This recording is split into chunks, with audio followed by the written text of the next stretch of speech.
السلام علیکم دوستو، کیسے ہیں آپ سب؟ میں زبینہ فیاض ایک بار پھر آپ کے ساتھ تو میں شروع کر رہی ہوں نساء by Umaima Shafi Qureshi episode number 8۔ اور شروع کرنے سے پہلے ہمیشہ کی طرح کہوں گی کہ اگر آپ میرے چینل پر نئے ہیں یا اب تک چینل کو سبسکرائب نہیں کیا تو پلیز چینل کو سبسکرائب کر لیں، بیل آئیکن کو ضرور دبا دیں، کمنٹ کر کے ضرور بتائیں کہ آپ کو میرے پڑھے ہوئے ناول کیسے لگتے ہیں، میرے چینل پر کون سا ناول آپ کا فیوریٹ ناول ہے، کتنے ناول آپ میری آواز میں سن چکے ہیں۔ کمنٹ ضرور کیجیے گا، مجھے آپ کے کمنٹس کا انتظار رہے گا۔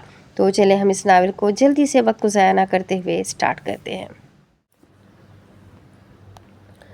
وہ سارا دن ہسپتال میں رہا تھا۔ تقریباً شام کے وقت اسے ڈسچارج کیا گیا تھا۔ چوٹ زیادہ گہری نہیں تھی، اس وجہ سے زیادہ نقصان نہیں ہوا تھا۔ سارا دن ہسپتال میں رشتہ داروں اور دوست احباب کی آمد و رفت رہی تھی اور عادل نے بس آنسو بہائے تھے۔ زبان سے وہ کچھ نہ بولی تھی۔ شایان کو اصل تشویش ہی اس بات کی تھی، ناراض ہو؟ بستر پر لیٹے لیٹے اس نے معصومیت سے پوچھا تھا، مبادا کہیں پیار ہی پیار میں اس کی بلبل اسے کچھ اٹھا کر ہی نہ مار دے۔ تم ٹھیک ہو جاؤ پھر بات کریں گے۔ ٹرے بستر کے پاس رکھے وہ آہستگی سے گویا ہوئی تھی۔ میں سچ کہہ رہا ہوں، دوستوں کے پاس ہی جا رہا تھا۔ راستے میں وہ لڑکی اچانک گاڑی کے سامنے آ گئی اور میں نے بس اس کی مدد کی تھی۔ چہرے پر لاچاری ہی لاچاری تھی۔ اس کے دوستوں کے ہسپتال آمد سے یہ تو ثابت ہو ہی گیا تھا کہ وہ ان کے ساتھ نہیں تھا۔ اب سچ بولنے کے علاوہ کوئی اور آپشن نہیں بچا تھا۔ تم تو کسی فلم کے ہیرو ہو نا، جو دکھی لوگوں کی مدد کرتے ہو۔ ایک بار بھی تم نے میرے بارے میں سوچا؟ اگر تمہیں کچھ ہو جاتا تو میرا کیا ہوتا؟ آواز رند گئی تھی، آنسو ٹپ ٹپ بہنے لگے تھے۔ شایان نے اپنی انگلی کی پور سے اس کے گالوں پر لڑکتے موتی چنے تھے۔ اس کے سر پر پٹی بندھی ہوئی تھی اور بازو پر معمولی سا فریکچر ہوا تھا۔ سوری، تمہیں پتہ ہے تم ایک نمبر کے بدتمیز، جاہل اور فضول انسان ہو، میں جانتا ہوں۔ شایان نے جس قدر سنجیدگی سے اس کا جملہ مکمل کیا تھا وہ نہ چاہتے ہوئے بھی ہنس دی تھی۔ یہ کھچڑی میں نے تمہارے لیے بنائی ہے۔ وہ اب چمچ اس کے ہونٹوں تک لے گئی تھی۔ اب میری غلطی کی اتنی بڑی سزا دو گی تم؟ شایان، اس کی گھوری پر شایان نے فوراً ہتھیار ڈال دیے تھے۔ تم نے بنائی ہے تو کھانی تو پڑے گی نا۔ انادل نے منہ بنایا اسے کھلانا شروع کیا تھا۔ کیسی بنی ہے؟ انادل نے اشتیاق سے پوچھا تھا۔ یہ واقعی تم نے بنائی ہے؟ وہ یقین نہیں کر پا رہا تھا۔ نہیں، بوا نے بنائی ہے۔ میں فی الحال تم پر یہ ظلم نہیں کر سکتی۔ دونوں بیک وقت ہنس دیے تھے۔ تمہیں ایسے کسی کی مدد نہیں کرنی چاہیے تھی۔ کیا معلوم وہ کوئی سنیچر یا پھر کوئی اغواکار ہوتی۔ اس کا خدشہ اپنی جگہ درست تھا۔ یعنی تمہیں ڈر ہے کہ وہ تمہارا شوہر چرا لیتی؟ گہری چمک کے ساتھ وہ لب دبائے گویا ہوا تھا۔ تمہیں مجھ سے کوئی نہیں چرا سکتا، کیا مان تھا اس کے لہجے میں۔ وہ دیکھتا ہی رہ گیا تھا۔ فرض کرو ایسا ہو گیا، پھر؟ وہ اب جان کر اسے چھیڑ رہا تھا۔ پھر میں اس چڑیل کا منہ توڑ دوں گی۔ ٹھیک ہے، تو پھر میں اس وقت کھڑا تم دونوں کو لڑتے دیکھوں گا۔ اپنے لیے دو عورتوں کو لڑتے دیکھنے کا مزہ ہی کچھ اور ہے۔ وہ کہتا تھا کہ وہ اس سے لڑتی ہے، جبکہ آدھے سے زیادہ مواقع وہ خود ہی فراہم کرتا تھا۔ مگر تم تو وہاں نہیں ہوں گے، انادل نے سادگی سے کہا تھا۔ وہاں نہیں ہوں گا تو پھر کہاں ہوں گا؟ وہ اب بھی اس گمان میں تھا کہ وہ اظہار محبت کرے گی۔ اف شایان، میر اور اس کے خواب۔ تم تو قبر میں ہوں گے نا، فکر مت کرنا، میں روز تمہاری قبر پر پھول چڑھانے آؤں گی۔ ایک ادا سے بالوں کو جھٹکتے ہوئے شایان کو اچھا خاصا زج کر چکی تھی۔ خیر یہ اس کی خاصیت تھی۔ تم کبھی اظہار محبت نہیں کر سکتی؟ اسے دو ٹوک بات کرنے کا فیصلہ کیا تھا۔ جب محبت ہی نہیں ہے تو اظہار محبت کیوں کروں؟ انادل تم بہت بری ہو، وہ خفا ہوا تھا۔ ہاں وہ تو میں ہوں۔ چلو اب جلدی سے کھانا کھاؤ۔ شایان نے اب کی بار کچھ نہیں کہا تھا۔ اس کی بیوی لاکھوں میں نہیں کروڑوں میں ایک تھی، ایسی بیوی ملنا واقعی ناممکن تھا۔ وہ نہ جانے کتنے پہر کمرے میں بند رہا تھا۔ ماضی کی تاریک یادیں ایک بار پھر ذہن کی اسکرین پر ابھرنے لگی تھی۔ پہاڑیاں، سرد اور برفیلی رات، چیخیں، خون۔ فون کی بیپ پر اس کی سوچوں کا تسلسل ٹوٹا تھا۔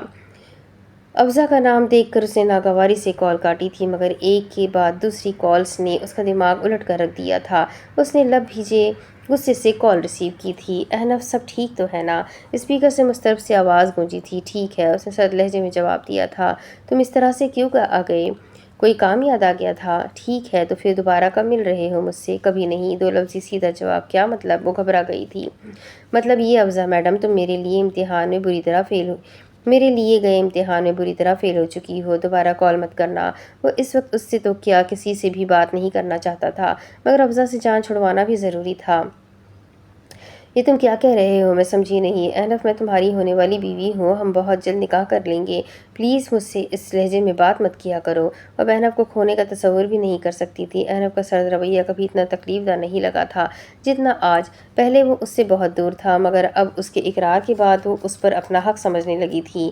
محبت جسموں کا میل ضروری ہوتی ہے، محبت جسموں کا میل ضرور ہوتی ہے، مگر اگر یہ جسم نکاح سے پہلے میسر ہو تو اپنی وقت کھو دیتا ہے۔ تم نے بھی کھو دی۔ اپنی عزت کی پرواہ کیے بغیر تم میرے ساتھ ہوٹل کے کمرے تک جا سکتی ہو اور توقع رکھتی ہو کہ میں تم سے نکاح کر لوں۔ کس لیے؟ تم تو مجھے بغیر نکاح کے بھی میسر ہو، تو پھر نکاح کیوں کروں میں تم سے؟ دوبارہ کال مت کرنا مجھے، میرے جسم کی بھوک مٹ چکی ہے، اب تمہاری ضرورت نہیں ہے۔ اس نے کال کاٹ دی تھی۔ وہ کئی لمحے شوق کی کیفیت میں کھڑی رہی تھی۔ احنف نے بہت سخت بات نہایت صاف گوئی سے کہہ دی تھی۔ اس کے الفاظ کسی کوڑے کی مانند افزا کے ضمیر پر لگے تھے۔ وہ لمحے بھر میں اس کی ذات کے پرخچے اڑا گیا تھا۔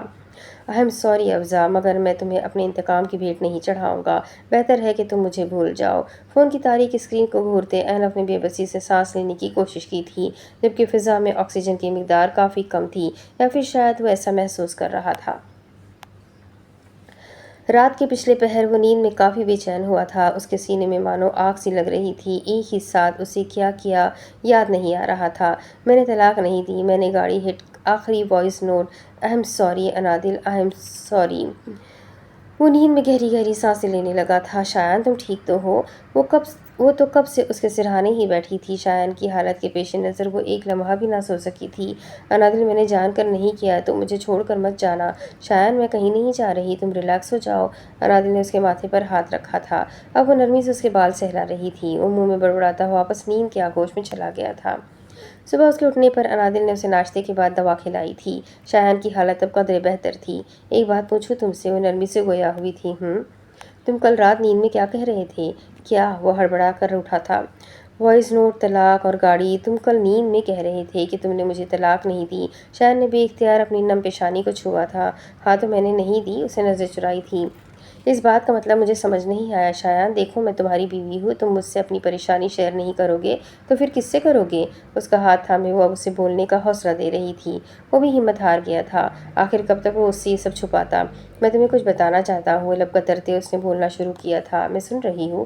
تمہیں یاد ہے جب ہمارا جھگڑا ہوا تھا تو مجھے چھوڑ کر چلی گئی تھی، تم نے میرا پرپوزل ریجیکٹ کر دیا تھا۔ تم نے انادل نے آہستگی سے جذبات میں سر ہلایا تھا۔ اس رات میں بہت زیادہ افسردہ تھا۔ میں نے بہت زیادہ شراب پی رکھی تھی۔ میں نے پتہ نہیں کتنی سگریٹ بھی سلگائی تھی۔ ساری رات میں جاگتا رہا تھا۔ پھر تقریباً صبح کے وقت کہیں جا کر تھوڑی دیر کے لیے میری آنکھ لگی تھی۔ میرے ذہن میں صرف تم اور تمہارے مطالبے سوار تھے۔ تم نے مجھ سے طلاق کا کہا تھا اور میں نے خواب میں دیکھا کہ میں نے تمہیں طلاق دے دی ہے۔ پتہ نہیں وہ خواب تھا یا پھر سچ میں خماری کی حالت میں وہ بول رہا تھا۔ وہ لمحے بھر کو رک گیا تھا، شاید الفاظوں کو ترتیب دے رہا تھا۔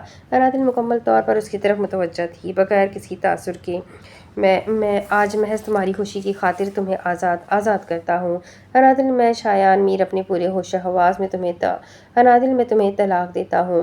تم میرا عشق ہو انادل۔ آج میں اپنے عشق کو آزاد کرتا ہوں، میں تمہیں طلاق دیتا ہوں۔ آئی love you so much, I love you بلبل۔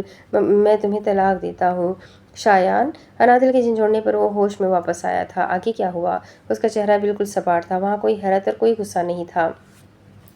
پھر میں نے وکیل سے پیپرز بنوائے اور تمہیں بھجوا دیے۔ اس کے بعد میں NGO گیا تھا۔ وہاں جا کر مجھے میری اوقات پتہ چلی۔ مجھے پتہ چلا کہ میں ایک حقیر اور کم عقل انسان ہوں، میری کوئی اوقات نہیں۔ میں جلد از جلد تمہارے پاس آنا چاہتا تھا۔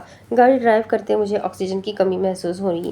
مجھے لگا میرے پاس اب وقت نہیں ہے۔ میں نے تمہیں کالز کی، میسیجز کیے، مگر تم نے رپلائی نہیں کیا۔ پھر میں نے تمہیں وائس نوٹ بھیجے۔ ایکسیڈنٹ سے کچھ لمحے پہلے میرے ذہن میں سب گڑمڑ ہونے لگا۔ امی، تم، رات والا خواب اور پتہ نہیں کیا۔ مجھے لگا کہ میں نے دوبارہ وہی الفاظ استعمال کیے۔ ایکسیڈنٹ کے بعد میں نہ جانے کتنے عرصے سوچتا رہا کہ میں نے واقعی ایسا کچھ کہا تھا یا نہیں۔ بالآخر چند مہینوں بعد میں اس نتیجے پر پہنچا کہ میں نے ایسا کچھ نہیں کہا تھا۔ وہ سب بس میرے ذہن میں چل رہا تھا۔ وہ کہہ کر خاموش ہوا تھا، جبکہ وہ اب بھی خاموش نگاہوں سے اسے ہی دیکھ رہی تھی۔ اس آخری وائس نوٹ میں کیا تھا جو تم مجھے سینڈ نہیں کر سکے؟ وہ چونکا تھا، پھر اگلے ہی لمحے سنبھل چکا تھا۔ کچھ خاص نہیں تھا۔ کچھ تو خاص تھا شایان، تم ایسے ہی بار بار اس کا ذکر نہیں کرتے۔ مجھے سچ بتاؤ کہ تم نے کیا کہا تھا؟ وہ بضد تھی۔ وہ بے بسی سے اسے دیکھتا رہ گیا تھا۔ یہی تو وہ سچ تھا جس کے باہر آنے سے وہ ڈرتا تھا۔ میں نے اعتراف کیا تھا کہ میں نے شک کیا ہے، اور یہ کہ تم مجھے چھوڑ کر نہ جاؤ۔ میں نے تمہیں اللہ کا واسطہ دے کر خود کو معاف کرنے کا کہا تھا۔ آنکھوں میں کرچیاں چبھی تھیں۔ اپنے محبوب کے سامنے جھوٹ بولنا بھی بہت اذیت ناک ہوتا ہے۔ تو پھر بھیجا کیوں نہیں؟ میں نہیں چاہتا تھا کہ تم مجھے معاف کرو، میں خود کو اس قابل نہیں سمجھتا تھا کہ تم مجھ پر ترس کھاؤ۔ وہ چند ثانیے اسے دیکھتی رہی تھی، پھر اچانک ہی وہ ہنس دی تھی۔ تم حد کرتے ہو شایان، تمہیں لگتا ہے کہ یہ سب میرے لیے اہم ہے؟ وہ نفی میں سر ہلاتی گویا کہ اس کی عقل پر ماتم کر رہی تھی۔ آج تم نے مجھے یہ سب بتایا ہے تو میں بھی تمہیں کچھ بتاتی ہوں۔ میری نظر میں اس نکاح کی کوئی حیثیت نہیں ہے۔ نکاح اعلانیہ ہوتا ہے، جبکہ ہم نے چھپ کر نکاح کیا تھا، کوئی ولی موجود نہیں تھا، اور تو اور سب سے بڑی چیز تمہارے عقائد۔ جانے انجانے میں ہی صحیح، تم نے شرک تو کیا تھا نا، تم نے اپنی ماں کو اللہ سے بڑا درجہ دے دیا تھا، نعوذ باللہ۔ تو پھر پیچھے کیا بچتا ہے؟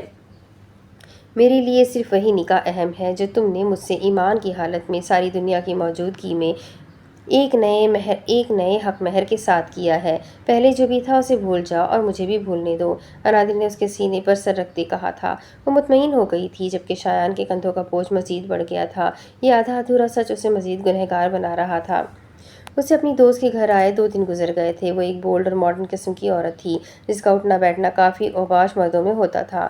فاطمہ، تمہاری قسمت بہت چمکنے والی ہے، بہت جلد چمکنے والی ہے۔ گہری نگاہوں سے اس کے وجود کا جائزہ لیتے مسکرائی تھی۔ میں ایکٹریس تو بن جاؤں گی نا؟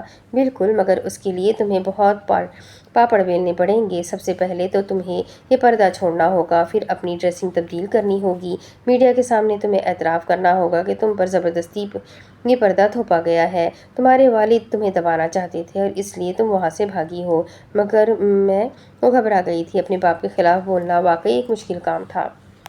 فاطمہ، سمجھنے کی کوشش کرو، یہ مرد ہم سے ہماری آزادی چھیننا چاہتے ہیں، ہمیں اسلام کی زنجیروں میں قید کرنا چاہتے ہیں۔ ہمیں اب سمجھنے کی ضرورت ہے کہ یہ 21ویں صدی ہے۔ آخر ہم کب تک 1400 سال پرانے دین کو لے کر بیٹھے رہیں گے؟ وقت کے ساتھ ساتھ ہمیں اپنی سوچ بدلنی ہوگی۔ تم، میں اور بہت سی خواتین مل کر ان مردوں اور مولویوں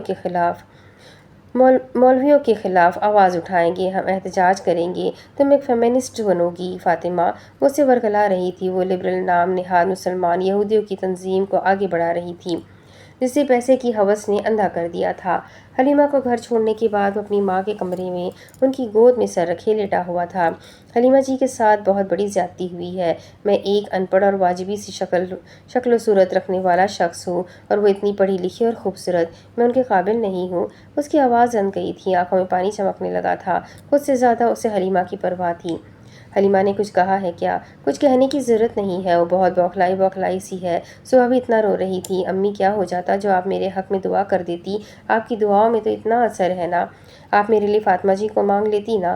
اٹھ کر بیٹھتے اب وہ بے بسی سے اپنی ماں کی جانب دیکھ رہا تھا۔ اللہ تعالیٰ تمہیں ہمیشہ خوش رکھے۔ آج دعا تبدیل ہو گئی تھی۔ اس کی ماں جو دیکھ رہی تھی وہ حارث نہیں دیکھ پا رہا تھا۔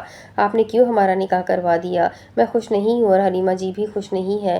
وہ اب بے بسی سے نفی میں سر ہلا رہا تھا۔ اللہ تمہاری نسل کو پروان چڑھائے۔ ان کی زبان سے ایک اور دعا نکلی تھی۔